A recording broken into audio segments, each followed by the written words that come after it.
morning, student. Good morning, everyone. Myself, Deepak Prakash Giri, welder instructor, Government ITI, Nandgaon Bhubaneswar. मित्रांनो, मागील व्हिडिओमध्ये आपण tick welding practice हा एक व्हिडिओ मी अपलोड केला होता माझ्या यूट्यूब चॅनलवर. आपण तो सगळ्यांनी पाहिला आणि त्याला लाईक केलं, त्याबद्दल आपल्या सगळ्यांचे धन्यवाद. तर विद्यार्थी मित्रांनो, आज आपण वेल्डिंग इन्स्पेक्शन अँड टेस्टिंग हा एक नवीन पाठ शिकणार आहोत. तर welding inspection, welding testing and inspection म्हणजे काय?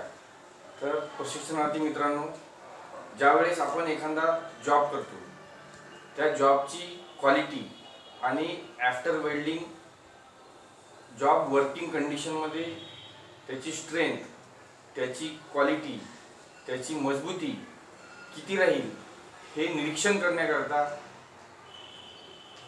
वेल्डिंग इन्स्पेक्शन अँड टेस्टिंग हा पार्ट खूप महत्त्वाचा आहे. आणि तो पार्ट जो असतो तो असतो आफ्टर वेल्डिंग. तर प्रशिक्षणार्थी मित्रांनो, एका वेल्डरला त्याच्या केलेल्या कामाची पावती किंवा त्याच्या केलेल्या कामाचे झीज हे वेल्डिंग इन्स्पेक्शन अँड टेस्टिंग या गोष्टीहून समजून येऊ शकते. तर आज आपण हा पाठ शिकणार आहोत. तर वेल्डिंग इन्स्पेक्शन अँड टेस्टिंग याचे 3 प्रकार पडतात. पहिला प्रकार आहे बिफोर वेल्डिंग, दुसरा प्रकार आहे ड्युरिंग वेल्डिंग आणि तिसरा प्रकार आहे आफ्टर वेल्डिंग. तर या 3 पार्टमध्ये याची विभागणी होते आणि त्यानुसार आपल्याला त्या प्रत्येक वेळेस प्रत्येक स्टेजवर आपल्याला त्यावर लक्ष द्यावं लागते. तर आपण पहिली जी स्टेप आहे ती पाहू. तिचं नाव आहे बिफोर वेल्डिंग. तर बिफोर वेल्डिंग म्हणजे काय? वेल्डर जेव्हा वेल्डिंगचं काम करतो त्याच्या अगोदर ज्या प्रिपरेशनमध्ये बिफोर वेल्डिंग हा प्रकार येतो.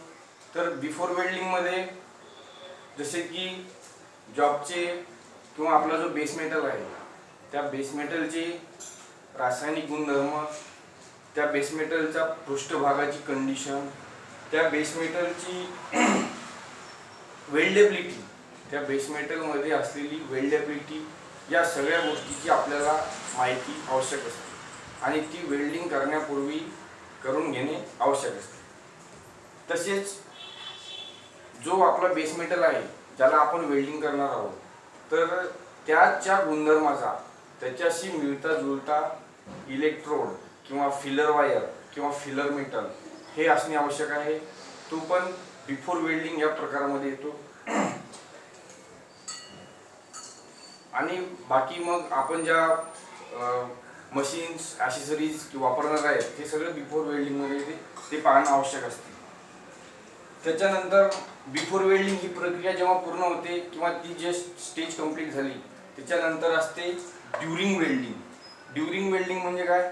तर वेल्डिंग सुरू असताना किंवा वेल्डिंग करत असताना कोणकोणतं इन्स्पेक्शन केलं पाहिजे ते आपल्याला पाहायचं आहे. तर बांधकाम होत असताना म्हणजे वेल्डिंग होत असताना ड्युरिंग वेल्डिंग होत असताना आपल्याला पाहावं लागेल की त्या बेस मेटलला हीट ट्रीटमेंटची आवश्यकता आहे का नाही, त्याला प्री हीटिंग करणे आवश्यक आहे का नाही. जर प्री हीटिंग आवश्यक आहे तर ते किती टेम्परेचरपर्यंत केलं पाहिजे. आणि नंतर आहे आर्क लेंथ. जेव्हा आपण वेल्डिंग करतो तेव्हा आर्क लेंथ हा एक महत्त्वाचा पार्ट असतो. तो आर्क लेंथ पण बरोबर आहे किंवा नाही, शॉर्ट आर्क लेंथ आहे, मीडियम आहे, लॉंग आर्क लेंथ आहे, हे सगळे पाहणे आवश्यक असते.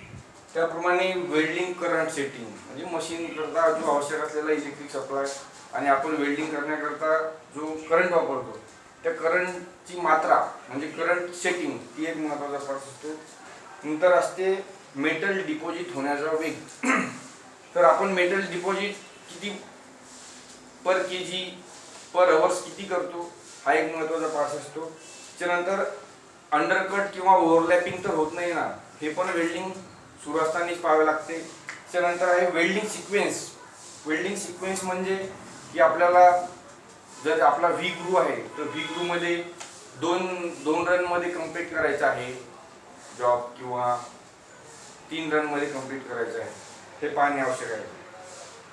जर समजा रनची संख्या जास्त असेल तर वेल्डिंग स्लॅग प्रत्येक वेल्डिंग रन नंतर जी स्लॅग जमा होते किंवा वेल्डिंग रनच्या वरती जी स्लॅग येते ती स्लॅग काढणे सुद्धा आवश्यक असते.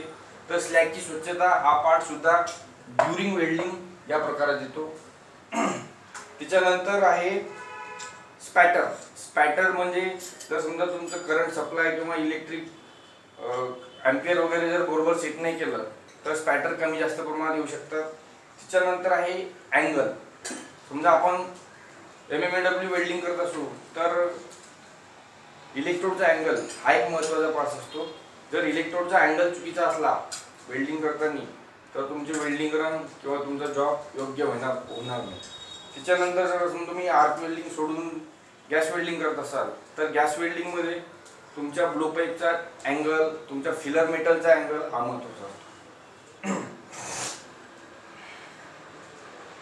त्याच्यानंतर आहे ह्या बाबी सगळ्या ऑपरेटरच्या कक्षात असतात आणि त्या ऑपरेटरने वेल्डिंग करत असताना पाहणे आवश्यक असते. त्याच्यानंतर आहे जर समजा आपला आता जॉब तयार झाला आहे, पूर्ण जॉब वेल्डिंग कंप्लीट झालेली आहे, त्याच्यानंतर तो जो पार्ट असतो तो असतो आफ्टर वेल्डिंग. आफ्टर वेल्डिंगमध्ये खूप सारे प्रकार येतात, खूप सारे पार्ट्स असतात. त्या आफ्टर वेल्डिंगमध्ये आपण जे वेल्डिंगचे जे जॉब असतो त्या जॉबचं जे आपण आतापर्यंत वेल्डिंगचं इन्स्पेक्शन केलेलं होतं बिफोर वेल्डिंग आणि ड्युरिंग वेल्डिंगमध्ये. आफ्टर वेल्डिंगमध्ये आपण ॲक्च्युली वेल्डिंगची टेस्टिंग करणार आहोत आणि त्यांची टेस्ट होते आणि त्यांचे जे रिपोर्ट्स असतात ते आपल्याला भेटत असतात. ते रिपोर्ट आपल्याला तयार करावे लागतात. तर आफ्टर वेल्डिंगमध्ये खूप सारे प्रकार असतात, जसे की व्हिज्युअल टेस्ट, नंतर आहे NDT, नंतर आहे DT. NDT म्हणजे नॉन डिस्ट्रक्टिव्ह टेस्ट. आफ्टर वेल्डिंगमध्ये एक नंबरला आहे VT म्हणजे व्हिज्युअल टेस्ट, 2 नंबरला आहे NDT आणि 3 नंबरला आहे DT. मी शॉर्ट फॉर्म मध्ये लिहिलेलं आहे. तर VT म्हणजे काय? Visual test. NDT म्हणजे नॉन डिस्ट्रक्टिव्ह टेस्ट आणि DT म्हणजे डिस्ट्रक्टिव्ह टेस्ट.